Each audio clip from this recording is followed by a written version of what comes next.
નમસ્કાર, આપ જોઈ રહ્યા છો સંદેશ ન્યૂઝ, તમારી સાથે સત્યની સાથે આજનો એજન્ડા સાથે હું છું નુપુર।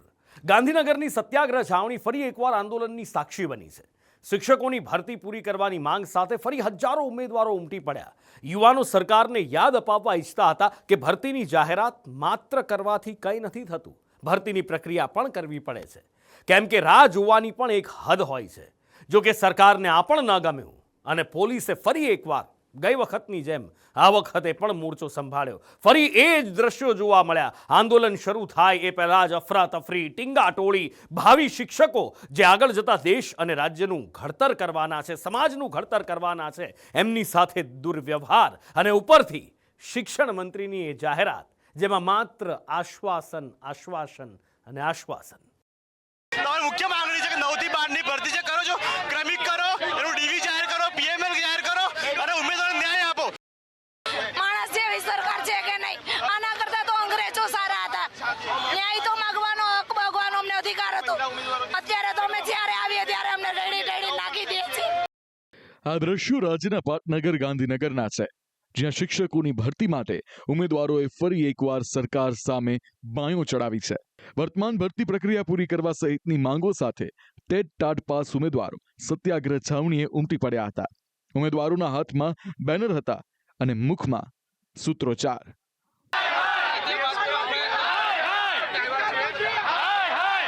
હજુ તો ઉમેદવારો ભેગા થઈ રહ્યા હતા ત્યાં પોલીસ એક્શનમાં આવી અને શરૂ થયો અફરાતફરીનો સિલસિલો। ઉમેદવારોને વિરોધ કરતા રોકવા માટે પોલીસે પૂરેપૂરું જોર લગાવી દીધું। પહેલા તો ભેગા થયેલા લોકોને વિખેરવામાં આવ્યા અને પછી એક બાદ એક ઉમેદવારોની અટકાયત કરાઈ। આ માટે પોલીસે ટીંગાટોળીનો સહારો લીધો।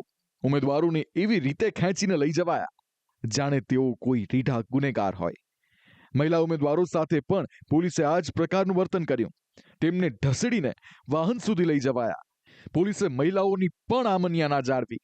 જ્યારે પોલીસના આવા અમાનવીય વર્તન સામે ઉમેદવારોમાં ભારોભાર રોષ હતો।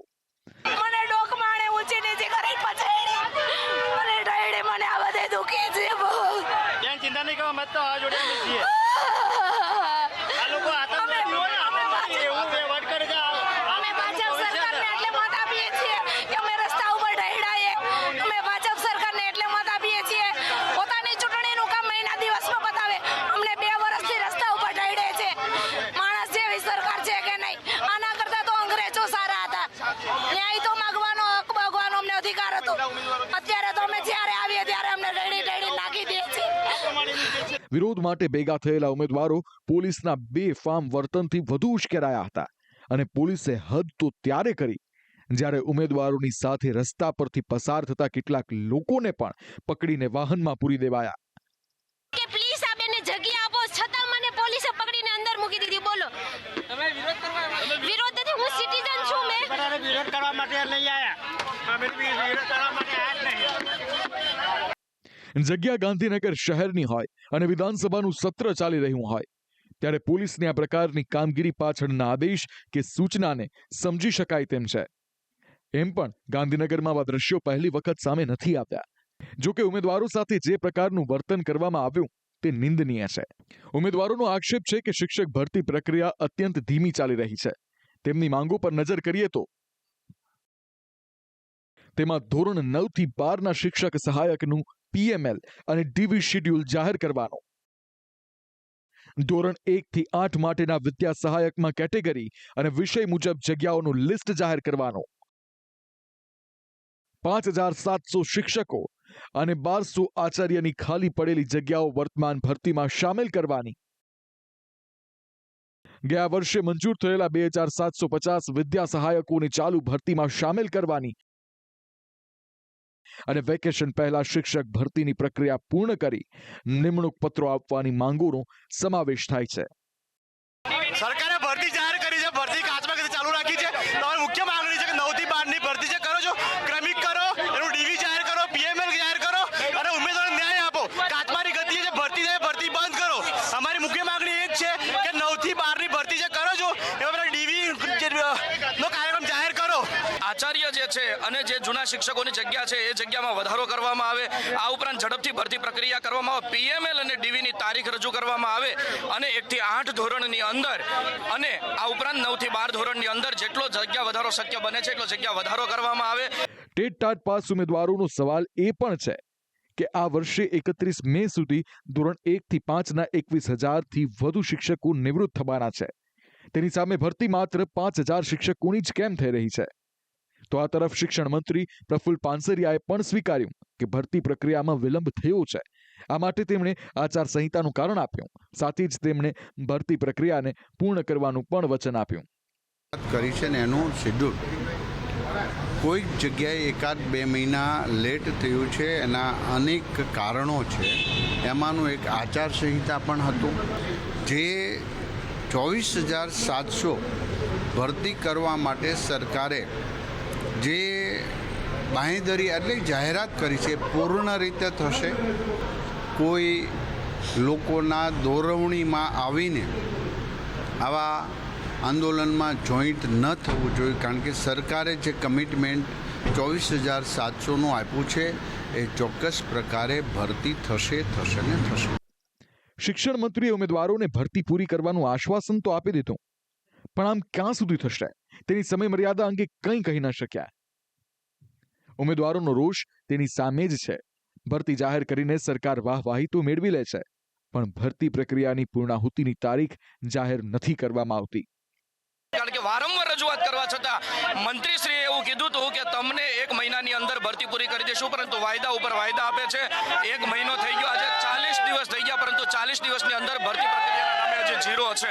આચાર સંહિતામાં જીપીએસસીની ભરતી થઈ શકતી હોય, અન્ય ઓર્ડર આપી શકતા હોય તો શિક્ષકો કેમ નહીં, શિક્ષકોની કેમ નહીં? ભરતી જાહેર કરીને સરકાર જ્યાં સંતોષ માને છે, ત્યાં ભરતી પ્રક્રિયા લંબાતા ઉમેદવારોએ ભારે મુશ્કેલીનો સામનો કરવો પડે છે. આ દરમિયાન સૌથી મોટો સવાલ યુવાનોની કારકિર્દીનો હોય છે. ભરતીની રાહ જોતા જોતા વય મર્યાદા વીતી જાય છે. પોતાની અને પરિવારની જવાબદારીઓ ટલ્લે ચડે છે. ત્યારે આનું જવાબદાર કોણ? આ સવાલ આજનો નથી. એક તરફ જ્યાં ગાંધીનગરની સત્યાગ્રહ છાવણીમાં ભાવિ શિક્ષકોએ મોરચો માંડ્યો હતો, ત્યાં આ જ જગ્યાએ VCE એટલે કે વિલેજ કોમ્પ્યુટર એન્ટરપ્રિન્યોર પણ પગાર સહિતની પોતાની પડતર માંગણીઓ સાથે વિરોધ માટે એકઠા થયા. પોલીસે અહીં પણ આંદોલનકારીઓની અટકાયત કરી. જો કે મામલો શિક્ષકોના આંદોલન જેટલો વણસ્યો નહીં. ગ્રામ પંચાયતોમાં કોમ્પ્યુટર ઓપરેટર તરીકે કામ કરતા VCE 8 વર્ષથી પડતર પ્રશ્નોના ઉકેલની રાહ જોઈ રહ્યા છે. અબજો રૂપિયા સરકાર જો વાપરતી હોય તો 14,000 ગ્રામ પંચાયતના ઓપરેટરો છે. છેલ્લા 16-18 વર્ષથી ગ્રામ પંચાયતમાં સરકારની તમામ યોજનાઓ અમલ સુધી ગ્રામ વિશ્વગ્રામને વિશ્વ લેવલનો રેકોર્ડ પણ લાવવામાં વિસીઓનો મહત્વનો ફાળો છે. રેશન કાર્ડની KYCમાં પણ વિસીઓએ મહત્વનો ફાળો છે. દરેક યોજનાઓ જે સરકારની કેબિનેટમાં ચાલે છે એ યોજનાઓનું સફળ માત્ર ગ્રામ પંચાયતનો ઓપરેટર જ કરી રહ્યો છે. છતાં ઉપરના અધિકારીઓ મલાઈ ખાઈ રહ્યા છે, જેમનો પગાર સરકાર આપી રહી છે. તો અમારા ગરીબ વિષયોનું શું? ગ્રામ સોસાયટીના 160 કરોડ રૂપિયાની ગ્રાન્ટ આપવામાં આવે છે. એ 160 કરોડ રૂપિયાની ગ્રાન્ટ ક્યાં વપરાય છે, કઈ જગ્યાએ વપરાય છે, કોઈ ખબર પડતી નથી. અને ગ્રામની અંદર બીજા અન્ય કર્મચારીઓને દરેકને પગાર આપવામાં આવે છે. માત્ર VCને કમિશન આપવામાં આવે છે. આ કમિશનના કારણે આજે 18 વર્ષથી VCઓનું શોષણ થઈ રહ્યું છે. રાત દિવસ કામગીરી કરાવવામાં આવે છે. કોઈ પણ જાતનો લાભ આપવામાં નથી આવતો કે કોઈ પણ જાતનો સરકારી હોય કે પ્રાઇવેટ હોય કે કોઈ પણ રીતે શોષણ VCઓનું 100% થાય છે. VCની મુખ્ય માંગો પર નજર કરીએ તો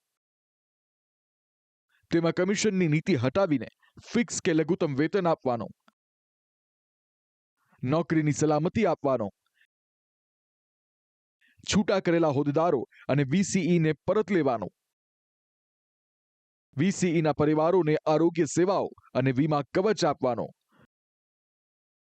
કોરોના કાળમાં મૃત્યુ પામેલા કર્મીઓના પરિવારને વળતર આપવાનો, તેમજ ગ્રામ પંચાયતોમાં જરૂરી સાધનો પૂરા પાડવાની માંગનો સમાવેશ થાય છે. હવે જોવું એ રહેશે કે પહેલા કોની માંગોનું નિરાકરણ આવે છે, શિક્ષકોના ઉમેદવારોની કે VCની, કે પછી આંદોલનનો સિલસિલો યથાવત જ રહેશે. બ્યુરો રિપોર્ટ, સંદેશ ન્યૂઝ.